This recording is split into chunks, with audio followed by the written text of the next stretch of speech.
ऐसे में फिटनेस को भी ध्यान में रखा जाएगा। हमारे साथ fitness expert doctor Saranjit Singh मौजूद हैं लखनऊ से।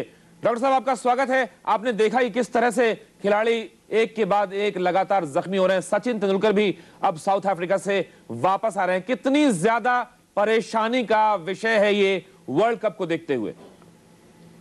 देखिए, जहां तक आप परेशानी की बात करें तो जब तक उस इंजरीज की सिवियरिटी का नहीं पता होता तब तक हम नहीं बता सकते हैं कि उसमें कितना टाइम लगेगा रिकवरी के लिए, और उस सिवियरिटी को पता करने के तमाम तरीके के टेस्ट होते हैं।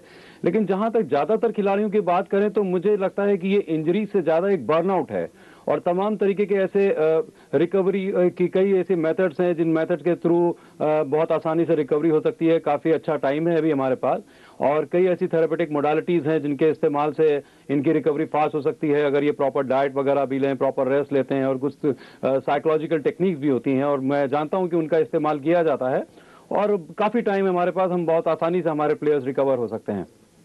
डॉक्टर साहब, जो खिलाड़ी अभी जख्मी हैं, जो खिलाड़ी फिलहाल वनडे टीम से बाहर हैं और काफी महत्वपूर्ण उनका रोल हो सकता है वर्ल्ड कप में, उन्हें किस तरह के रेस्ट की और किस तरह की डाइट की आप सलाह देंगे?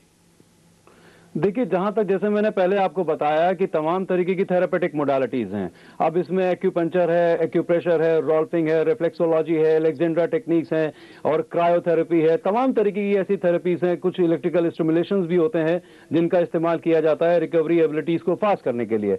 लेकिन इसके अलावा डाइट में अगर वो प्रोटीन, कार्बोहाइड्रेट और फैट्स का proper ratio, proper balance diet अगर वो लेते हैं, कुछ खास तरीके के मल्टीविटामिन्स और मिनरल्स का बैलेंस अगर प्रॉपर उनके डाइट में रहता है, तो उससे भी उनकी रिकवरी फास्ट होगी।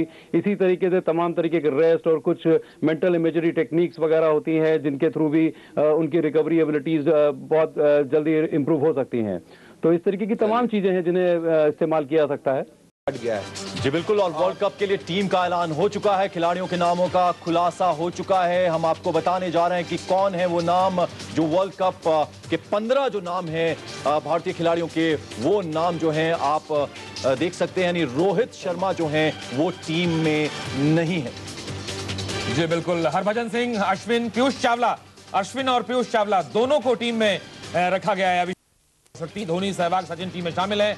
इसके अलावा जो बड़ी खबर है गेंदबाजों की, अगर हम बात करें, जहीर खान काफी समय से इंजर्ड रहे हैं। हालांकि रिकवरी के लिए टाइम मिलेगा, जैसे कि हमारे क्रिकेट एक्सपर्ट कह रहे हैं। क्या आपको लगता है, किस तरह की सलाह आप देना चाहेंगे, किस चीज का ध्यान ज्यादा रखना होगा इन तमाम तेज गेंदबाजों को? देखिए, सबसे पहली चीज तो दो तीन चीजें हमें बहुत अच्छी तरीके से समझनी होंगी कि देखिए, एक तो चीज है फिट टू प्ले, और दूसरी चीज है वो मैं कहूंगा फिट फॉर प्ले। अगर हम फिट टू प्ले की बात करें तो उसको आप यूं आसानी से समझा जा सकता है कि अगर आपको कोई इंजरी है और वो अगर हील अप हो चुकी है, then you are fit to play. और अगर फिट फॉर प्ले की बात करें तो फिटनेस के तमाम कंपोनेंट्स हैं जिनके ऊपर हमें ध्यान देना होता है, और उन कंपोनेंट्स को जानने के लिए तमाम तरीके के हेल्थ और फिटनेस टेस्ट होते हैं जिनसे ये पता सकता है कि एक फास्ट बॉलर की। डॉक्टर सरन, आपसे एक सवाल, अभिषेक बोल रहा हूं दिल्ली स्टूडियो से। एक सवाल करना चाहूंगा। अगर फिट फॉर प्ले के क्राइटेरिया में अगर आपके और बिशन सिंह बेदी की बात से जाएं तो 15 में 14 खिलाड़ी नहीं चुना पाएंगे? बिल्कुल सही कह रहे हैं वो, क्योंकि अभी तक हम लोग फिटनेस का क्राइटेरिया समझ ही नहीं पाए हैं। हम अभी भी वही फिट टू प्ले पे ही रुके हुए हैं। हमारे साथ दिक्कत इस बात की है कि हम क्रिकेट में ये देखते हैं कि अगर हम जीत रहे हैं तो सब कुछ ठीक है, लेकिन ऐसा नहीं होना चाहिए। या तो हमें अगर हम फिटनेस के नॉर्म्स की बात करें तो मुझे नहीं लगता है कि क्रिकेट में कोई भी फिटनेस का नॉर्म्स फॉलो हो रहा है। लेकिन कुछ क्रिकेटर्स का ये भी कहना है कि cricket unlike other game skill based game है। इंडियन सबकॉन्टिनेंट की टीमें स्किल के आधार पर खेलती हैं, फिटनेस बाद में क्राइटेरिया आता है। अभिषेक, इस चर्चा को आगे बढ़ाएंगे। डॉक्टर सरनजीत भी हमारे साथ बने हुए हैं, हमारे तमाम सहयोगी हमारे साथ बने, हमारे क्रिकेट एक्सपर्ट मनिंदर सिंह भी। एक छोटा सा ब्रेक यहां लेना पड़ रहा है, फौरन हाजिर होते हैं। इस चर्चा को लगातार आगे बढ़ाएंगे। आने वाले समय में डॉक्टर सरनजीत भारतीय टीम को, पूरे के पूरे स्क्वाड को काफी लंबा वर्ल्ड कप खेलना है, काफी लंबा शेड्यूल है। ऐसे में कुछ खिलाड़ी तो पहले से ही घायल हैं, उनके पास समय है रिकवर करने का, लेकिन पूरी तरह से रिकवर करके वो जाएं, और इस बात का भी ध्यान न रखें कि बीच मैच में, बीच टूर्नामेंट में इंजरी ना हो। किन बातों का ध्यान रखना चाहिए?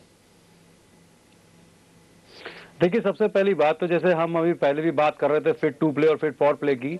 अगर मैं फिट फॉर प्ले की बात करूं तो इस समय तो उसके बारे में हमें भूल ही जाना चाहिए, क्योंकि अगर कोई भी खिलाड़ी अगर फिट फॉर प्ले नहीं है तो ये तो बहुत कम टाइम है उनको फिट फॉर प्ले बनाने के लिए।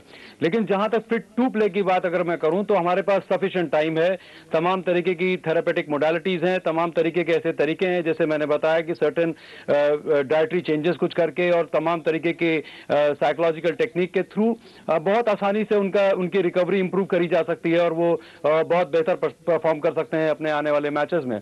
और जहां तक रही बात ये सोचना कि इंजरीज नहीं होंगी, इसके बारे में कुछ भी नहीं कहा जा सकता, क्योंकि देखिए जितनी भी स्पोर्ट्स रिलेटेड इंजरीज जितनी भी होती हैं वो दो तरीके की हैं। एक एक्यूट इंजरी है जो किसी भी समय हो सकती है और एक क्रॉनिक इंजरीज है। जो क्रॉनिक इंजरीज है उसमें तो बहुत टाइम लगेगा। अब आप देख सकते हैं कि सचिन तेंदुलकर की जो इंजरी है वो एक क्रॉनिक इंजरी है, टेनिस एल्बो, और मैं समझता हूं कि अगर ये टेनिस एल्बो उनका ठीक हो चुका होता तो वो सेंचुरीज की भी सेंचुरी बना चुके होते अभी तक। लेकिन उन चीजों को भी मैं नहीं बात करना चाहूंगा। जहां तक रही बात फिट टू प्ले की, तो हमारे पास सफिशिएंट टाइम है और तमाम तरीके की जो जिनके बारे में मैं हमेशा बताता रहा कि कई थेरेपेटिक मोडालिटीज आती रहती हैं, जैसे डीपीपीटी अभी आई थी, तमाम तरीके के 10 से नहीं, लेकिन आप जो एक बात कह रहे हैं, आपका जो एक बिंदु है, आपका एक जो पॉइंट है डॉक्टर सरन, आपका जो एक पॉइंट है कि फिट फॉर प्ले भारत में ऐसी टीम बन ही नहीं सकती है। तो इंजरी तो विदेशी टीमों की भी होती है, ऑस्ट्रेलियन टीम के खिलाड़ी भी इंजर्ड होते हैं, इंग्लिश टीम के और साउथ अफ्रीकन टीम के भी खिलाड़ी इंजर्ड होते हैं। आपका क्या कहना है कि मतलब वो टीमें भी फिट फॉर प्ले नहीं है, उनके खिलाड़ी भी फिट फॉर प्ले नहीं है, तो ऐसे खिलाड़ी पैदा कैसे किया जाए जो फिट फॉर प्ले हो? देखिए आप बस इसके एक बहुत थिन लाइन है जिसको अभी हम समझ नहीं पा रहे हैं, फिट टू प्ले और फिट फॉर प्ले की। आज भी हम यही सोच रहे हैं कि अगर वो इंजर्ड है तो वो फिट टू प्ले है, नहीं है वो नहीं खेल सकते हैं, ऐसा नहीं है। जरा समझिएगा कि फिटनेस के, अब जैसे अभी अभिषेक जी ने बताया कि स्किल बेस्ड गेम है आपका क्रिकेट, मैं भी इस चीज को मानता हूं, लेकिन उन स्किल्स को इंप्लीमेंट करने के लिए एक बेसलाइन फिटनेस की तो हमें जरूरत है और इसीलिए फिटनेस ट्रेनर्स रखे जाते हैं हमारी टीम में।